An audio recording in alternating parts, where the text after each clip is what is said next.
Aangoon hudhee mana waaqayyo keessaa si baaseera. Aangoon hudhee gadi si quucarseera. Guddattee eessa geessaa otoo jedhamtee eegamaa jirtuuti. Aangoon kee, taayitaan kee, qabeenyi kee hudhee mana waaqayyo keessaa gadi si baase. Jibichi eessatti argama? Jibichi eessa ga'a jedhan qeeraatti argamee jedhan. Akkana taate kunoo. Gaafa aangootti ol baatu waaqayyootiin dagatte.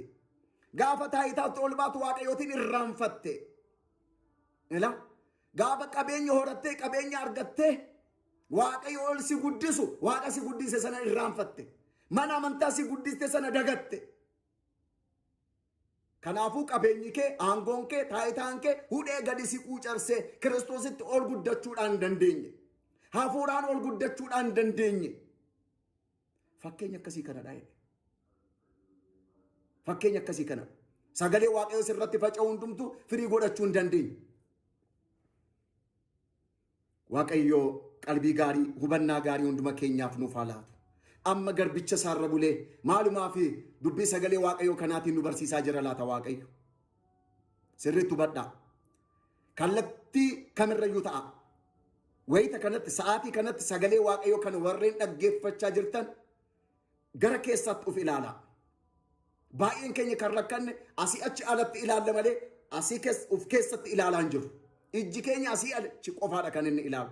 Agartuun keenya inni keessaa immoo as gara keessaatti ilaaluu qaba. Achi as gara keessaatti ilaaluudhaa qabna jechaadha. Gaafa sana ta'e iddoon dogoggora keenyaa kan inni nuuf galuu danda'u. Gosa lafaa yookaanis immoo akaakuu lafaa isa sadaffaatu qoraattiitti fakkeeffame jechaadha. Inni afuraffaa lafa gabbataa, lafa miidhagaa, lafa gaariidhaan immoo. Sanyiin achirratti dhaqee bu'e suni dachaa dhibba naqatee jedha. Dachaa dhibba naqatee. Warri kun warreen sagalee waaqayyoo dhaga'anidha. Laphee isaanii bananii warreen sagalee waaqayyoo dhaga'an. Sagalee waaqayyoo isaan dhaga'an sunis isaan keessatti firii dachaa dhibba kan naqateefi. Kanneen akka qulqulluu Takla Hayimaanoot. Kanneen akka qulqulluu Abuna Gabra Manfas Qidduus. Kanneen akka qulqulluu Giyoorgisi. Kanneen akka qulqulleetti Kiristoos Samraa. Kanneen akka qulqulleetti Arseemaa. Qulqulloota garaagaraa. Isaan kun firiin yookaanis immoo sanyiitti kan fakkeeffame sagalee waaqayyo kun isaan irratti faca'ee dachaa dhibba naqate kuno. Dachaa dhibba naqate. Lafa gabbataa, lafa gaarii ta'anii argaman isaan. Lafa gaarii ta'anii argaman. Inni Phexros irratti faca'eef inni Yihuudaa irratti faca'eef sanyiin sagalee waaqayyo kun tokkichuuf adda addummaan qabu. Inni Aariyoos irratti faca'ees inni Gorgoriyoos irratti faca'ees tokkichuma. Inni Aariyoos irratti faca'e achumaan quucaree hafe. Inni Gorgoriyoos irratti faca'e immoo dachaa dhibba naqate. Inni Phexros irratti, Yaaqoob irratti yookaanis immoo Phaawulos irratti faca'e inni Yihuudaa irratti faca'ees tokkichuma. Duukaa bu'oota warreen kaan irratti inni faca'e firii godhate dachaa dhibba naqate inni Yihuudaa irratti faca'e achumaan quucaree hafe. Yihuudaan achumaan quucaree hafe. Guddina hafuuraan agarsiisne. Akkasidha. Qulqulloota abbootii keenya durii isaan irratti sagalee waaqayyoo faca'ee jiruuf anaaf sirratti har'a amma inni faca'aa jiru kun tokkichuma. Maaliif hidhaanuu irratti maaf firii godhachuu dadhabe? Kaleessa sooyinuma baratta meerre yoom gaabbii galte?